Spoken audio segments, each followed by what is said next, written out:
You're so dumb. Can't you do this more efficiently? It's frustrating just watching you.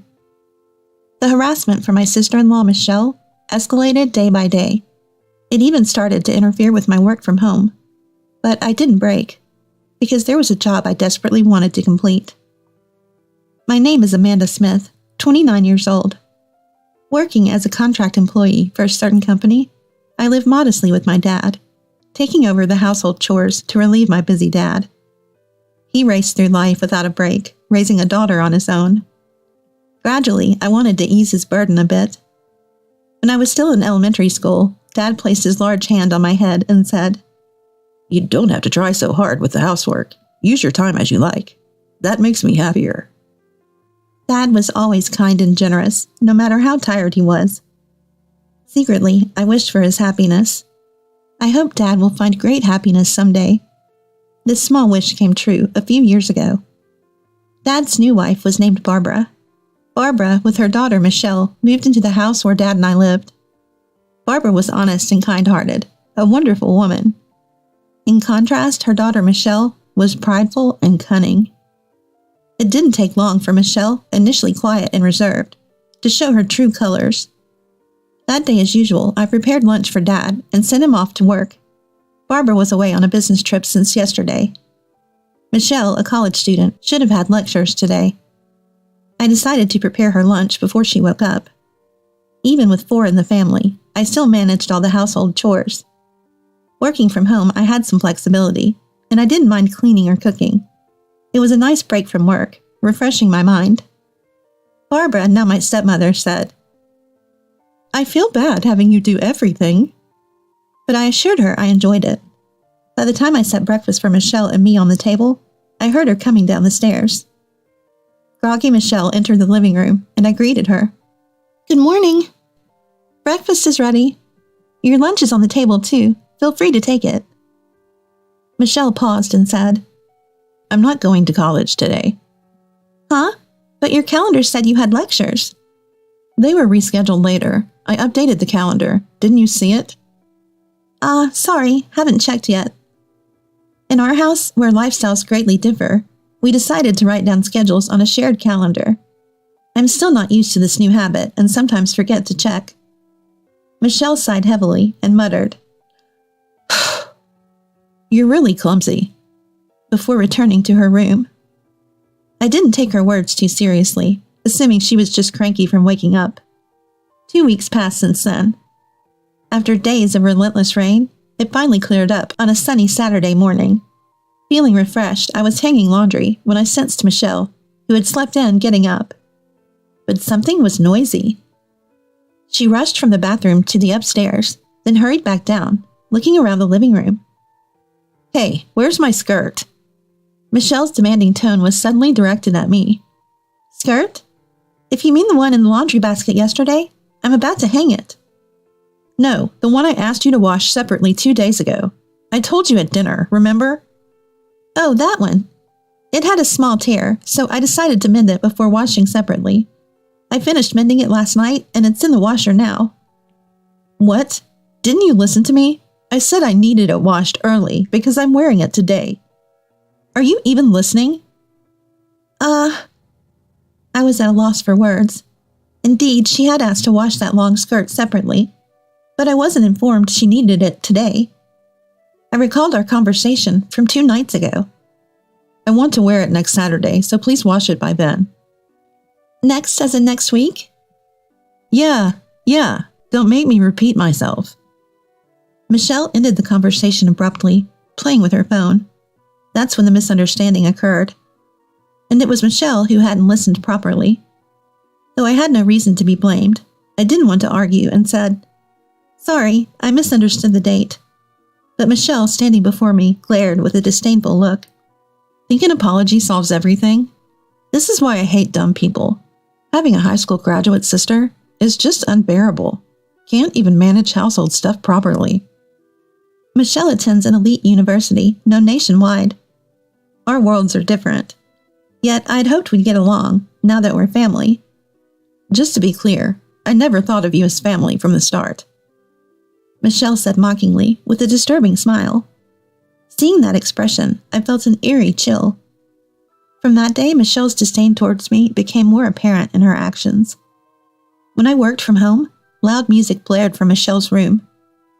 Not just disrupting my work, but loud enough to be a nuisance to the neighbors. Could you lower the volume a bit? The neighbors might complain. I asked timidly, but she retorted, What? Don't boss me around. I'm annoyed by the typing sounds from your room. She slammed the door in my face. On another day, Michelle brought friends home and said loudly, Isn't it embarrassing having a high school graduate sister who can't even get a decent job? I wish she'd move out soon. One of her friends, leaving, jokingly said to my door, Sorry for disturbing. Michelle feels sorry for you, so please move out soon, okay? Her friends laughed as they passed my room. These harassments always happened when our parents were away. In front of Dad and Barbara, Michelle played the role of a good sister, eerily amicable towards me. Before long, Michelle graduated from university and secured a job at a major corporation. Within a year, she got engaged to her company's superior. By then, I had moved out to live alone, freeing myself from daily harassments and gradually regaining a peaceful life. One day, an invitation to Michelle's wedding arrived. The ceremony was to be held overseas. Sighing, I placed the invitation on a nearby table. About 3 months later, I boarded a plane from Los Angeles International Airport to France. Since moving out, I had become distant from my family. I was worried about Dad, but Barbara was with him. Without me in that house, Michelle wouldn't cause trouble. To preserve Dad's happiness, I wanted to avoid family conflicts. It was better to keep my distance from Michelle and minimize visits to my family home. To Dad and Barbara, I said I moved out to focus on my career. Despite the suddenness, they respected my decision, telling me, Don't worry about home. Just do what you think is right. Yes, you should pursue what you want. It's a once-in-a-lifetime chance, they said with a smile. It's true, Michelle's actions affected my work, but that wasn't the only reason I left. I felt it was time to confront my own life and take a new step. On the night before Michelle's wedding, in my hotel room, checking the dress and belongings for the next day, my phone rang. Michelle's name appeared on the screen. A bad feeling washed over me. Hesitantly, I answered the phone. It was Michelle's voice after several months. Hey, long time no see. Where are you right now? In a hotel in Paris. There was a brief pause in the conversation. Then, laughter erupted from the other end. Really went, huh? Are you stupid? How crazy can you be? What do you mean? The overseas wedding was a lie. Fooled you as expected. I'll send the real invitation later, okay? By the way, if you don't show up, I'll ruin something very dear to you. The call ended there. I sat weakly on the bed. Michelle had played a cruel trick on me, and she might be planning another scheme. Additionally, Michelle said, moreover, she threatened to ruin what's most important to me if I didn't attend. Such an act could harm not just me, but Dad and Barbara as well. Michelle could easily do something like that. The peace I had regained seemed to crumble in my mind. As long as Michelle and I are family, this situation will continue. I have no choice but to meekly follow Michelle's actions. Always. Then my thoughts abruptly stopped. Why did I leave home? Wasn't it to fully pursue what I wanted? I haven't achieved anything yet. Instead of feeling weak, I should work to change the situation. Even someone like me can find a way to stand up to Michelle. I rose from the bed and reached for the curtains by the window. Outside the glass, the Parisian night unfolded. Life is strange. Sometimes when wandering in the dark, the path forward is illuminated and becomes clear. This was one of those moments. I closed the curtains, turned off the light, and slid into bed. The earlier anxiety had vanished, replaced by a soothing drowsiness. I closed my eyes slowly. Eventually, I spent about a week in France, taking the opportunity to enjoy sightseeing before returning home. Recharged, I returned to the U.S. and threw myself into work. Forgetting to eat and sleep, I spent days glued to my computer. My mind ran at full speed, devouring documents and typing furiously.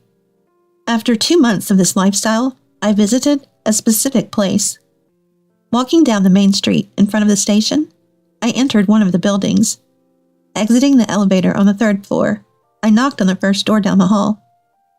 A soft female voice invited me in from inside. In my tote bag was a thick file at home.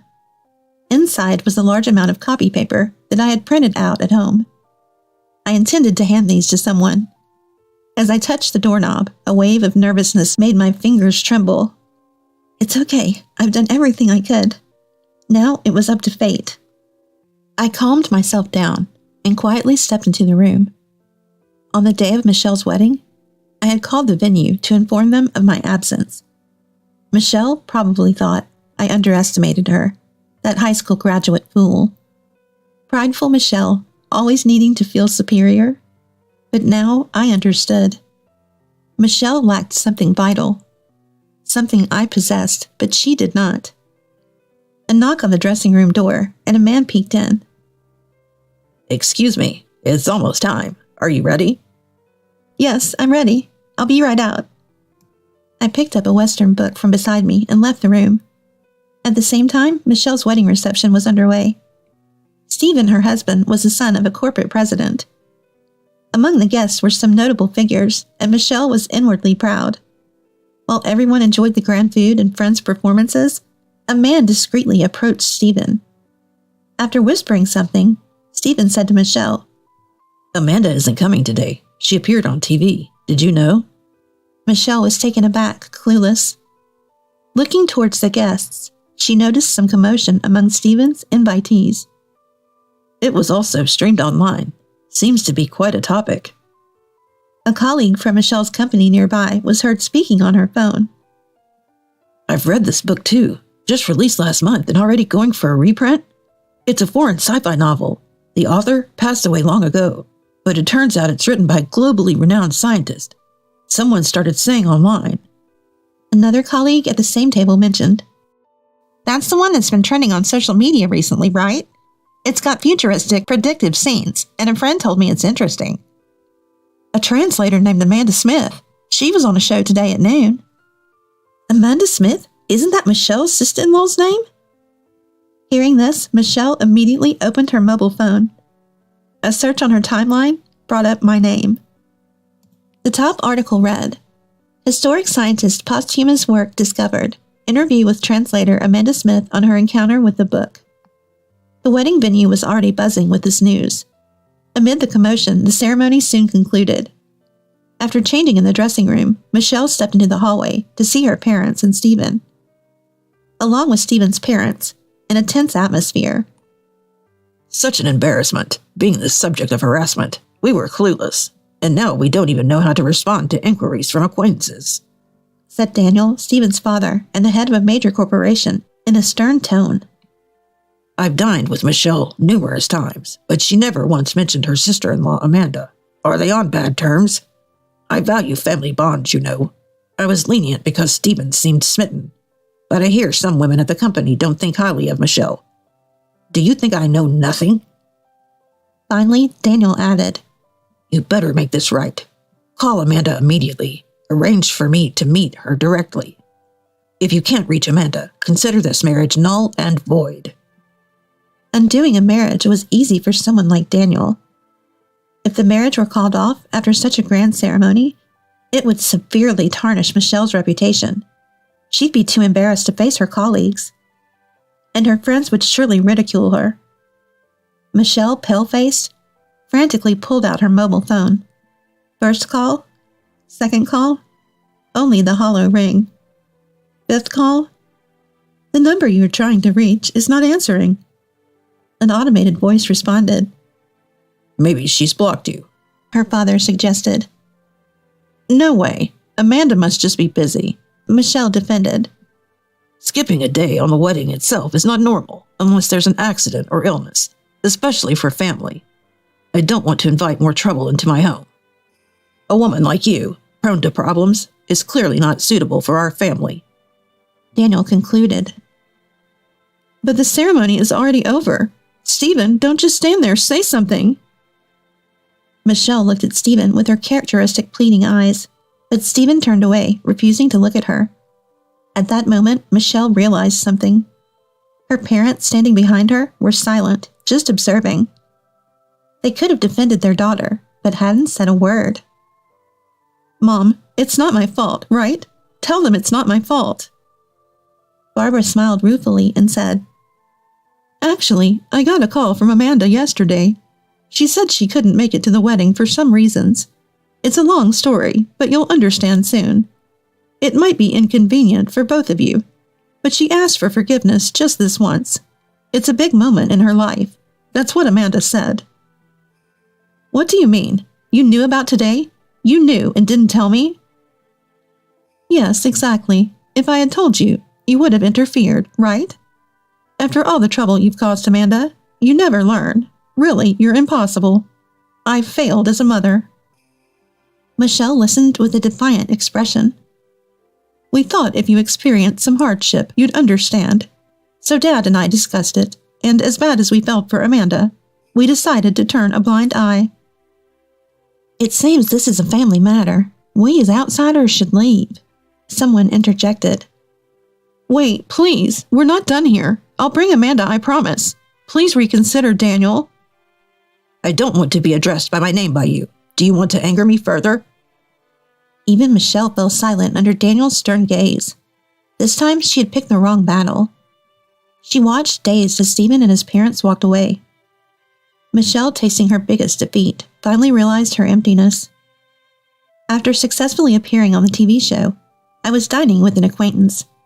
A French dinner at a luxurious hotel. Across from me sat Pamela, a dignified, calm elderly lady.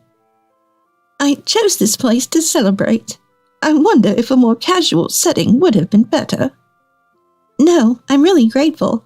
It's my first time dining somewhere like this, so I'm a bit nervous. I like your honesty. Just be yourself. I don't like formalities either. Enjoy the meal to the fullest. Pamela's titles included French literature researcher, translator, and translation school lecturer.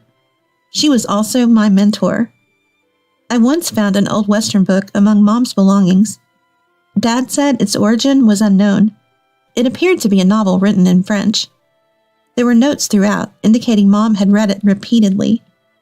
I remembered how Mom hummed foreign songs while cooking or doing laundry.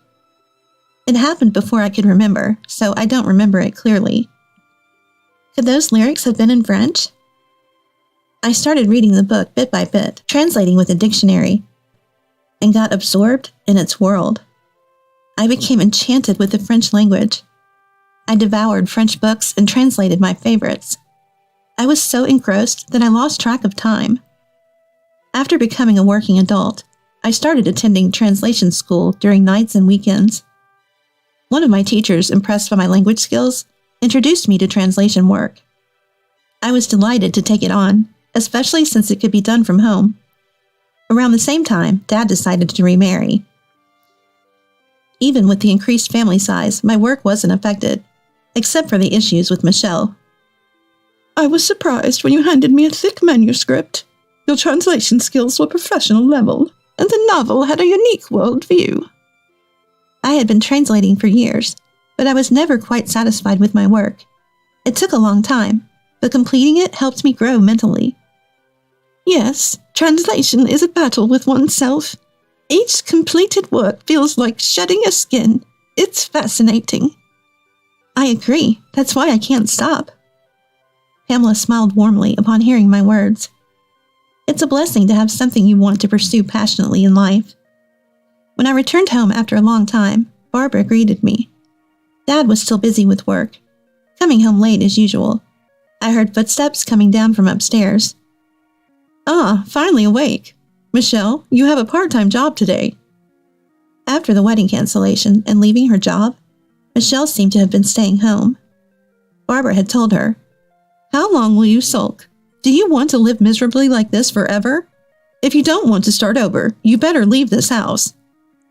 Worried about being kicked out, Michelle reluctantly started looking for part-time work and settled on a grocery store clerk position. As Michelle passed by the living room, she glanced at me awkwardly and hurried out the door. Amanda, you're going overseas for work, right? You said something about a potential contract with a new author? Yes, it looks like it's going to be finalized, but they want to meet in person. That's great. I'm relieved to hear your translation work is going well. Take care, and I'm looking forward to the souvenirs. Barbara's innocent smile made me smile too. Continuing to do what I love is enough for me. I thought it was that simple. My ability to become a translator was because I maintained a pure heart. It's a gift from Mom in heaven.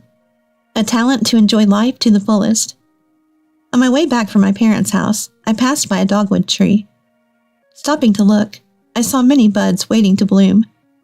Surely, I'm just getting started too. Blooming one flower at a time, I'll continue on my path. As the gentle spring breeze blew, I started walking again.